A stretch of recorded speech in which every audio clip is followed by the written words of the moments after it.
పట్టభద్రుల ఎమ్మెల్సీ స్వతంత్ర అభ్యర్థి జీవి సుందర్ తూర్పుగోదావరి జిల్లా అధికారులపై ఆగ్రహం వ్యక్తం చేశారు. కూటమి అభ్యర్థి పేరబత్తుల రాజశేఖరం ఎన్నికల అఫిడవిట్లో తప్పులున్నాయని ఆరోపించారు. అధికారులు వాటిని పట్టించుకోకుండా సాంకేతిక తప్పిదంగా పరిగణించి పేరబత్తుల రాజశేఖరం నామినేషన్ ఆమోదించారంటూ ఆయన మండిపడ్డారు. కొంతమంది అఫిడవిట్లో కేవలం చిన్న తప్పుల కారణంగా నామినేషన్లు తిరస్కరించారన్నారు.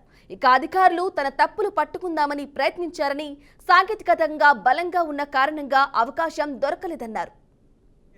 అది క్లరికల్ మిస్టేక్, టెక్నికల్ మిస్టేక్ అని రాజశేఖర్ గారి నామినేషన్ ఈరోజు మేడం యాక్సెప్ట్ చేశారు. తర్వాత పాపం రాఘవుల్ గారు చూస్తే ఒక టేబుల్లో ఒక కాలము ఆయన రాయడం మర్చిపోయారు. ఎప్పుడైతే ఆయన కాలం రాయడం మర్చిపోయారో ఇమీడియట్గా అది మేడం గారు అది రిజెక్ట్ చేశారు. రాఘవుల్ గారిది ఆన్ ది స్పాట్ ఆయన 4 సెట్స్ అయితే వేయడం జరిగింది. దురదృష్టకరం. మంచి క్యాండిడేట్ అవుతారు, మంచి పోటీ ఇవ్వచ్చు అని అనుకున్నాను. కానీ రాఘవుల్ గారిది కూడా ఈరోజు